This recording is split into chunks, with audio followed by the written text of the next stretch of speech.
Clay has a girlfriend and she's a black women's? During Black Women's MLK birthday Black Women's Month? I'm shocked. VBS, I just turned the water on. Big ol' flex, shit you never saw before. These niggas chasing me like waterfalls. Keeping on my truck, look like bricks. Today marks what would have been the 53rd anniversary of Roe versus Wade. And normally anniversaries come with cake and reflection, but this one comes with a very deep sigh. Because overturning Roe was never the end of the story. It was the beginning. Since Roe fell, women have been dying after being denied abortion care. States have passed increasingly restrictive laws. And even in places where abortion is technically legal, access has become confusing, delayed, and dangerous. And before anybody says, well, that's politics. No, we are talking about healthcare. And here's what really gets me. This isn't what most Americans want. And that includes people from all over the political spectrum. Most folks agree that medical decisions should be made and should be held between a patient and their doctor, not lawmakers who are far removed from the exam room. Yet extremists keep pushing. Medication abortion, which is safe, effective, and backed by decades of science, is under attack. Not because the science changed, but because the politics did. Some lawmakers are even launching new anti-abortion groups to block ballot initiatives in states where voters are clearly saying that they want access. That should be a concern for us all. Because when abortion access is restricted, it's not theoretical. It is delayed care. It's doctors being forced to hesitate. It's real people, everyday people, paying the price. Roe versus Wade isn't just about the past. It's about what's happening right now. And whether we believe that healthcare decisions should be guided by compassion, science, and dignity, or fear and control. So on this anniversary, I'm here to invite conversation. Reflect, speak up, share your story if you feel safe. Reproductive freedom isn't a talking point. This is about dignity. And no matter what side of the aisle you're on, everyone deserves dignity. Feel free to share your thoughts in the comments. Let's get back to this video. What's up, guys? Welcome back to my channel. It's your sister, Jessie Woo. Thank you so much for coming back. I know I've been a little ghost on here, but I'm back with the jump off. Okay, we're gonna jump right on in. Not out, but in. Y'all see the title. Y'all see what we finna get into. But before we do that, are you subscribed? Are you subscribed? Subscribe to my channel. If not, hit that subscribe button so you could be part of the Black Women's Tribe during Black Women's Haitian Independence Black Women's Month, okay? Also, like this video, hype it up, hype me up, leave a comment, share this video with a friend or two or three. Let's get into these Love is Blind updates. Love is Blind is coming back in a couple of weeks, and I believe it's going to be their 10th season. And I have a lot of thoughts on that, but before we get into those thoughts, let's get into some of these updates. Because, baby, what is this, honey? I know you love it.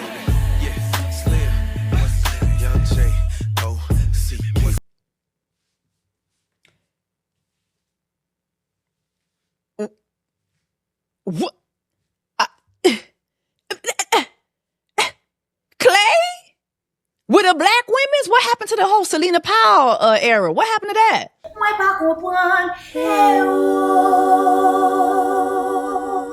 What happened to the non-Black women's? Listen, I'm not mad at it. I'm happy he's actually with a Black women's. But you know what? Before I even jump the gun, is this his girlfriend? Is this her boyfriend? Hold on. Let me read the caption. Hold on. Okay. The caption says, Saturday fun with my man. Period. My man. More neck. She's gorgeous though. She's very, very pretty. Let me see. Dominique is Atlanta-based. Okay, she's a makeup artist. Okay, cool. She's very gorgeous. Like, I'm not mad at it at all. Just don't let that man play with you. I see you got Psalms 46 verse 5 in your bio, so you a woman of God. You a Proverbs 31 type of woman, okay? Don't let that man play in your face, please, okay? But she's gorgeous. She is gorgeous. I really hope that this is good for her, okay? Because y'all know how Clay do, child. Clay, to me, out of all the men that have come across the Love is Blind franchise, I feel like Clay is that badass little brother that we all have to You know what I mean? Like, put him in timeout from time to time because he just never gets it right. But I hope that this is a new chapter for him and that he does get it right. And if this is a relationship, that he takes it serious. And I wish him nothing but the best with Dominique. So good luck to y'all, period. I love to see it. Black love to see it. Moving along to the next Love is Blind update. I'm late on this, but just in case some of you guys missed this, did you guys know that Alexa and Brennan from season 3 got divorced? This is an article in People magazine. Love is Blind star Brennan Lemieux's divorce filing reveals reason behind shocking split with Alexa. So he filed for divorce? Hold on.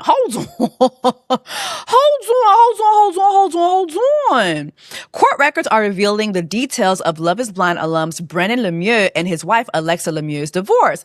According to the documents obtained by People magazine, Brennan filed for divorce on November 5th, nearly a month before the pair announced their split. The petition states that the marriage has been unsupportable because of discord and conflict of personalities between Alexa and Brennan, and that destroys the legitimate ends of the marriage relationship and prevents any reasonable expectation of reconciliation. Damn. Okay, guys, we have more news on why Brennan and Alexa from Love is Blind season 3, not 4. I said 4. That's how you know I don't motherfucking remember. And it looks like Brennan actually filed for divorce from her. You know it's got to be bad when man leaves because they never leave. They'll stay through anything. So they gave a little bit more details on the divorce. So let's go through it. Love is Blind, Brennan files for divorce from Alexa, cites conflict of personalities as a reason for split. What the fuck that even mean? Okay, here we go. Love is Blind season 3. Brennan filed for divorce from wife Alexa, as we can confirm, claimed in his petition filed in November that their marriage had become insupportable due to conflict of personalities that prevent any reasonable expectation of reconciliation. He also requested to retain any assets he had before getting married. What assets? They got married June 2021 during their Love is Blind season 3, which aired on Netflix the next year. The pair welcomed daughter Iyanna in July of 2024. They were only married for 4 years. Like, I don't know. Time in Love is Blind land be flying. I thought they was married for like 10 years. It's only been 4 years. Alexa, who has not filed a response to Brennan's petition, announced on Wednesday, December 3rd, that they had separated. Then the article just goes over her statement that she just released on Instagram, which you can see that in my previous video if you haven't seen it yet. But in his divorce docs, Brennan shared his hopes to reach a written agreement with Alexa regarding custody and child support arrangement for Iyanna. If such an agreement is made, Brennan requests that the court approve the agreement and adopt it as the court's order. The filing status: if such an agreement is not made, he requests the court to make orders for conservatorship of possession of, access to, and support of the child. Alexa and Brennan previously made waves on Love is Blind over whether to sign a prenuptial agreement. They ultimately did not sign one. Why the fuck don't I remember that? I do not remember that at all, but you better hope all of that money, Alexa, is in your daddy's name. We never had one. I also never asked for one, Alexa said in a social media video in 2022. It's something that Brennan brought up and asked about getting one to protect me. It's just something I wasn't interested in doing. I bet you're interested in doing it now. No prenup is crazy. No prenup is insane. The article goes on to say Brennan, for his part, never had any issues with Alexa's initial desires to sign a prenup. You want to write it, just put whatever you want in the contract and it's fine. I'll sign it, he said on season 3 episode of Love is Blind, stressing that she made more money than he did. My job is not my life. I want to be like the coach of my kids. I want to be involved in their lives for everything. And just like the thing with family dinner, we always sit down as a family, whether we're talking or not, but we always sit down together, which I want to be involved in their lives for everything. Okay, so you could be involved in their lives with a job. Yeah. I'm not surprised by this though, because do y'all remember them on the show? I was shocked. Like, I was actually shocked that they got married. Like, I felt that she came across very high and mighty. She came across as a very much like, not to be rude, but like she came across as like a wannabe Kardashian. Like, that's how she came across to me. And I felt like she treated him like she was out of his league. Meanwhile, I think he's a whole engineer. He had a good job, like, but I just felt like she kind of like tried him a lot, but he looked like he liked it. A lot of men like mean women. Like, men really do be liking mean women. So whatever floated their boat, floated their boat, I guess. Moving along, Colleen, who was also on season 3, I believe, she was recently on What's the Reality to talk about her divorce. And I think she's been divorced for like over a year now, but I didn't watch the episode. However, from the clips that I saw like online, it looks as if somebody else was hosting this podcast. I thought this was AD's podcast. That was very interesting to me. Seeing other people host it, I don't know, like business-wise, logistics-wise, that just made me raise an eyebrow. But who cares? I don't really give a fuck about this couple. Like, I always thought that Colleen's husband was insane. Like, he was actually insane. Do y'all remember how he had her crying because she went to hang out with some of the girls from the cast one night? Like, he had her in tears and was like, I don't want to, he just crashed out. It was weird. He gave serial killer vibes. But anyway, here is story time with Ricky, my good Judy, breaking down what happened on the episode. Cause y'all know I didn't watch. Watch Colleen's What's the Reality interview so you didn't have to, and you're welcome, because it was the most boring interview I've ever seen. Y'all remember Colleen? She announced her divorce from Matt. They were on Love is Blind season 3 back in May. And we're just now getting an interview. Girl, we done forgot. Anywho, we literally got a bunch of nothing. We literally didn't find out any new information about this divorce, but let's get into it. Also, this was filmed in like November, December, and we're just now getting it. Giannina from season 1, I believe, and Blake is her husband or whatever, her fiance. They are taking AD's place. They are co-hosting. Covered their season. This was before my TikTok time, but them as hosts, very mid. They didn't ask no serious questions. That's halfway not their fault, because this is a kinetic podcast. They're only allowed to ask certain things. It was not tea-filled whatsoever. She's doing good right now. It's been a roller coaster of emotions, but right now she's doing good. They announced the split in May. Yes, May. Yes, almost a year ago, May. But they had been split up since November, right? So basically they split up in November of 2024, announced May of 2025, and then this interview is taking place November, December 25. We're in January 2026. Needed this interview back in like, you announced in May, like June, July to actually give. Okay, whatever. Okay, y'all. Final update. Do y'all remember Iyanna from Love is Blind? My ex-girlfriend. Is that a problem? I don't know yet. It's still a gift. It's a personalized gift. This meant something. Iyanna got married this week. I believe it was this past weekend. Oh my gosh. I don't think I've ever been happier for anyone coming off of this franchise that was in a similar position as her. Do y'all remember her and Jarrette? Do y'all remember the first time she went to Jarrette's home and this man didn't have a headboard? Like, I knew it was going to be some bullshit as soon as I saw a bed with no headboard on it. Welcome. It smells like you in here. There's literally no room in here for me. Oh, look, it's your initials. I'm so sorry. I actually had to come in here and correct myself. Jarrette had a blow-up bed. This man was sleeping on a blow-up bed, okay? He was very immature. He wanted to stay out all night. He didn't come across as somebody who was really committed to the idea of marriage. He would say it with his mouth, but it was clear he wasn't committed to it. So just before we get into this major update, remember, a year into their marriage, they split, and Iyanna went on TikTok and said this. Well, it is official.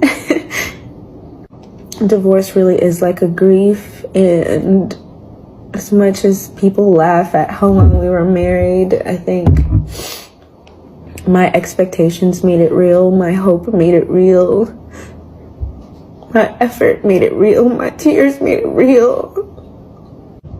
So I'm crying for that girl that I was at the beginning of this marriage, when I was so hopeful. And I had less baggage. And I was optimistic. And I was healed. And I'm crying for that marriage that I thought could work. I'm crying for that man I believed he was. the man he convinced me he was in the beginning, and in between all that very scheduled filming, there was good moments in there. There was connection, and then the cameras left and shit hit the wall. But don't get it twisted. I may be crying and I may be sad right now, but I'm happy that I'm moving forward. I'm happy that I'm out of something that no longer works for me. Something that drained the life out of me. It makes you question yourself, you know? Like, I question my judgment. I question myself. Like, if my own husband couldn't see the value in me, then what the fuck? You know? It's really done now. So I release it. I don't have to hold those expectations anymore. I don't have to keep pouring into someone who doesn't have the capacity to pour back. Now I can just focus on my friends and my family. The people who do see the value in me, the people who are supporting me, the people who are reminding me who I am. And how they see me and how God sees me. A new chapter. Really a whole new book. It's a good thing. No more tears. I'm tired of being a fucking sad girl. I'm tired of it. Alright.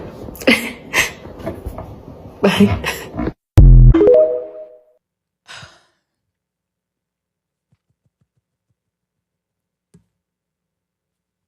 I need a moment.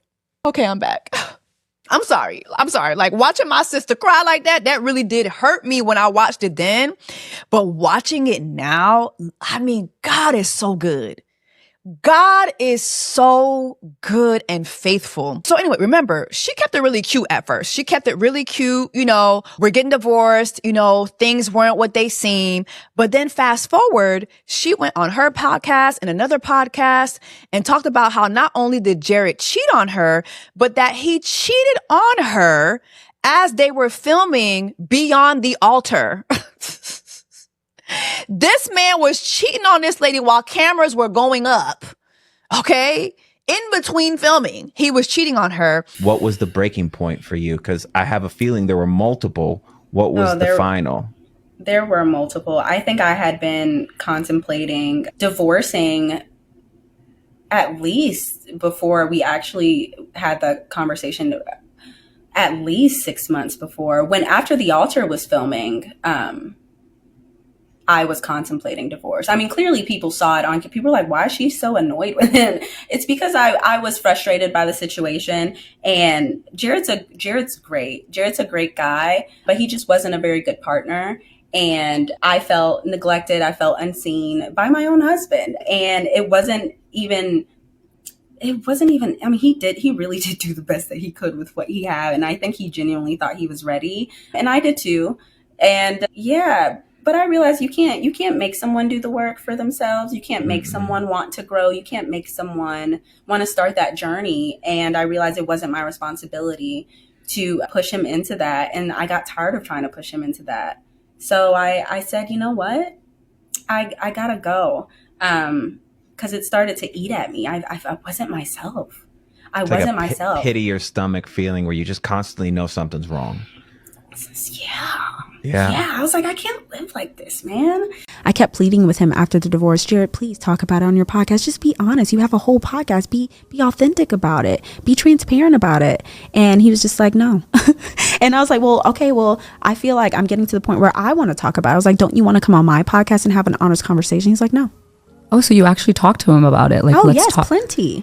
Wow. Plenty. I was like, bro, I don't want to do this. Like, don't put me in a position where I have to like protect myself, or even just like don't put me in this position, man. Like, just be honest. Just be honest. Well, he's still not being honest, because on his Instagram live, he said that he didn't cheat on you. He said that he didn't kiss the girls and that he just brought them over to have a few drinks and he, went to go lay down in his bedroom. Which is wild. Yeah. But I have a picture of this woman in his clothes in my living room. Do you think that that's the only incident? I don't know.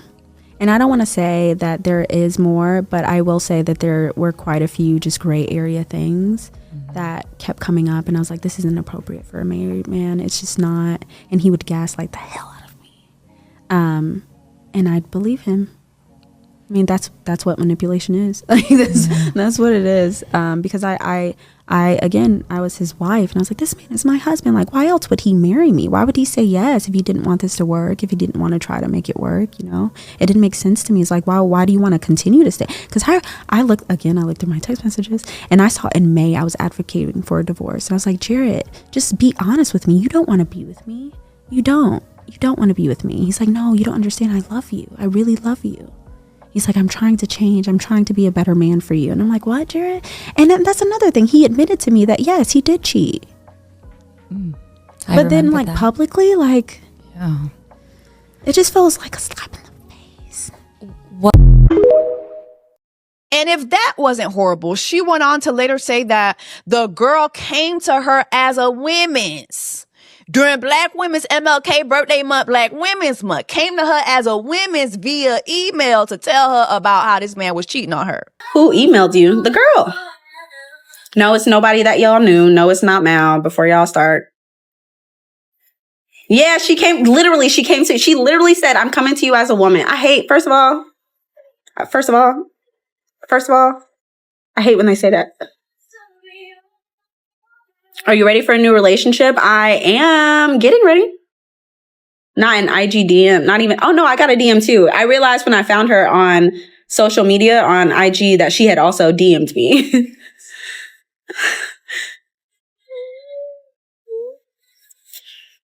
Would you still be together if he didn't cheat? I don't even know how to. No, I actually wouldn't, because we're so incompatible. It wasn't just that. We were wildly incompatible. Different interests. He's not growth mindset, and that frustrated the shit out of me. He used to think I talked too much. He didn't want to talk to me. That man didn't like me, y'all. I'm pretty sure he didn't like me. He said, I love you. I like you so much. No, you don't. You lying. Stop lying to me. And it's not my fault. You're a little bit too late. Was the cheating the deal breaker? Yeah. It was. I mean, I tried to work through it, but he just kept living in the gray. Just disgusting. So then his raggedy ass took to his socials and tried to make it seem like Iyanna was the issue. First month of our marriage, she was out with some of the female castmates. I was at work. I was working doing security that night, and she was out having a good old time. Nothing out of the blue. Like she was getting drunk. Fine, that's fine. Go ahead, have fun. So, woo. When I get off work, I go pick her up. I'm calling her, no answer. Looking at her location, it's telling me she's at this one location. So I go inside this location and I'm looking for her. Cannot find her. Call her again, no answer. I'm not throwing anybody under the bus. I'm just speaking my truth. But when I did find her, it's not a lie. Ask her, she would tell you. When I did find her, she was holding hands with another guy walking down the stairs.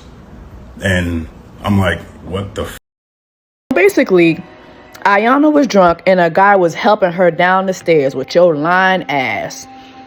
Can't even look in the camera directly because he's just full of lies and deceit, just lying. And if that weren't enough, his raggedy ass also went to the shade room. Like, I know a demon when I see it. You were on season 2 of Love is Blind and you went through a divorce as well. What happened with your love life? I mean, after the cameras go away and you know what I'm saying, you're forced to kind of gel your life together with somebody else, you know what I'm saying? You really learn a lot about a person, you know what I'm saying, as well as yourself. So I think it just came to a point where, it was, I don't feel like that, we were as we pull the covers back, you know what I'm saying, I don't think that we made the best decision at the time. You know, in the moment it did feel right, you know what I'm saying? We were high on emotions and everything like that, but over time, you know, I think things just started to pan out, and we just realized that maybe we aren't so compatible as much as we thought we were. Just a whole demon with no headboard. Just disgusting. Anyway, fast forward 3 years later. 3 years later, you have Iyanna getting married to Alexander Lewis in an elegant Chicago wedding. Do you see these pictures? Do you see these pictures? T. Do you see her wedding dress? T. Body Lipton. The British is coming. Hey, Ace. Okay, so according to this People magazine article, love may have not been blind for Iyanna McNeely. Who wrote this?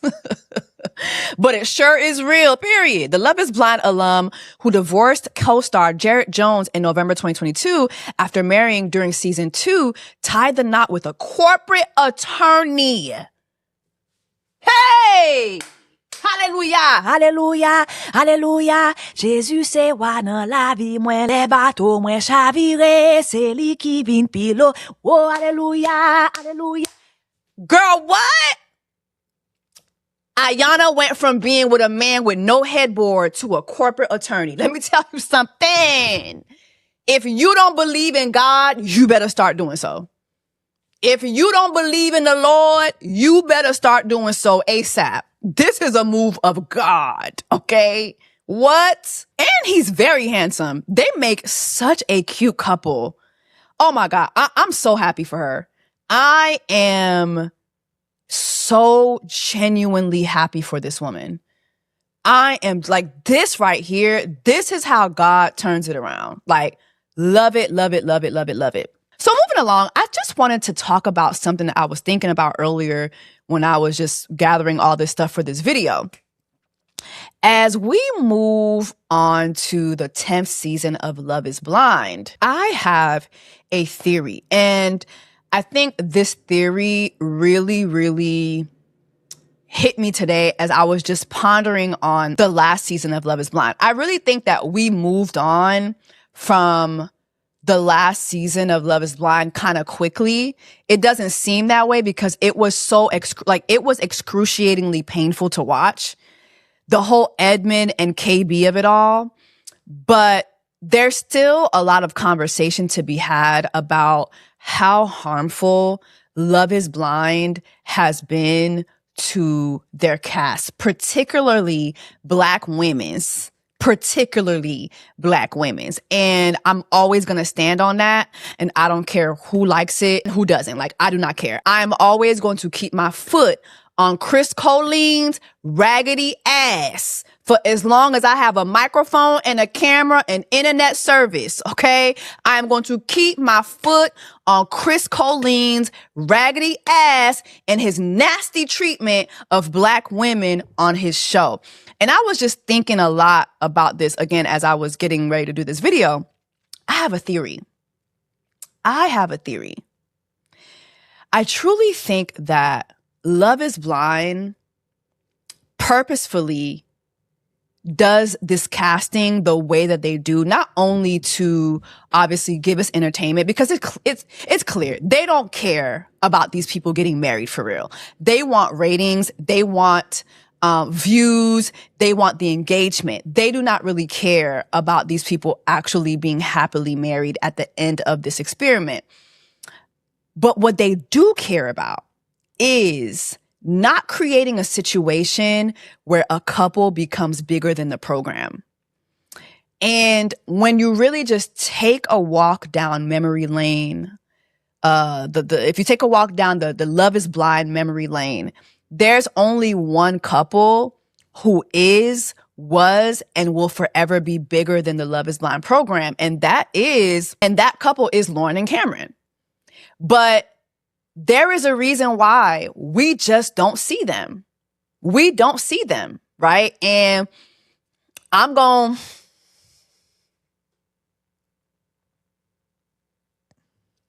hold my tongue when it comes to my friends. But let me say this.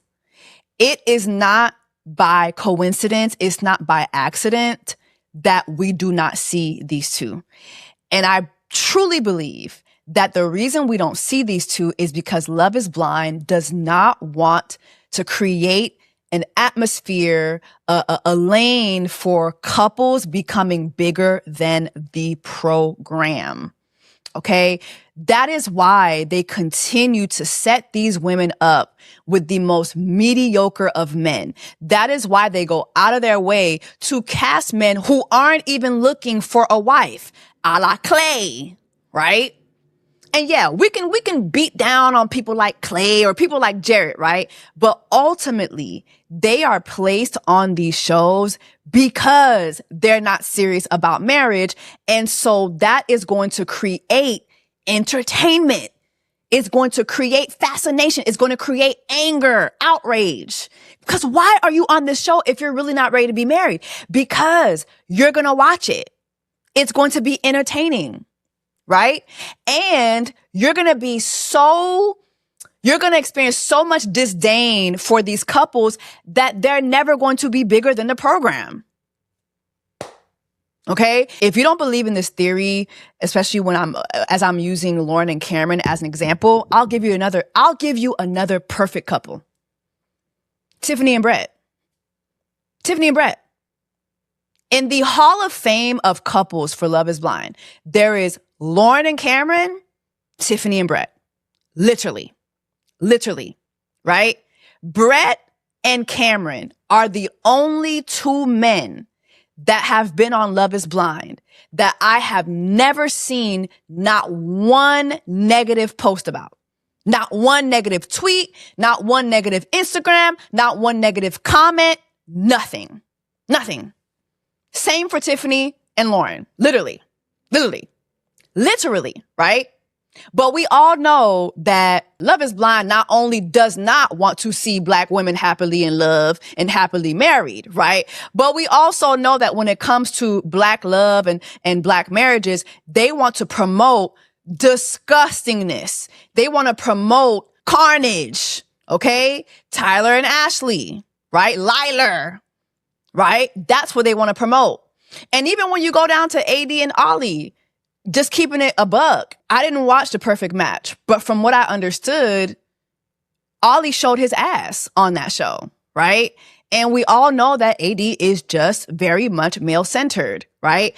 And they like that. They're going to promote that because they're never going to be bigger than the program. Audiences that watch dating shows are looking to ship couples that let them fantasize, that let them dwell in delusion. Like when you think of Nick and Andrea and how we were all like, we don't care. We do not care. We are shipping this couple. But even if I talk about Nick and Andrea, I can guarantee you Love Island is going to go out of their way so that there is never another Nick and Andrea. I'm telling you, them people from Love Island hate it. They hate that Nicolandria is bigger than the program because that was not their plan. Their plan was to constantly embarrass Olandria, and we saw that by how they edited the show. And even past the editing, when we listened to the cast interviews, they all said, actually, Taylor waited on Olandria hand and foot. We never saw that. We only saw the negative, right? So they were not looking to create a situation like that. And I think that when it comes to Love is Blind, it is the same thing. They are not looking to foster an avenue for a couple to be bigger than the program, which is why they go out of their way to put Black women into the most disgusting of situations on this show. And then when we talk about people of color, it's bad there too. Look at how they be doing the Asian people. Look how they be doing the Indians. Like it's horrible. It's really, really horrible. So let me know if you agree or disagree with my theory. And also let me know what you think about these Love is Blind updates. I am looking forward to dragging Chris Colleen's raggedy ass during Black History, Black Women's Month next month. Okay. All right. Period. Thank you so much for watching this video, and I will see y'all in the next one. VBS, I just turn the water on. Big old flat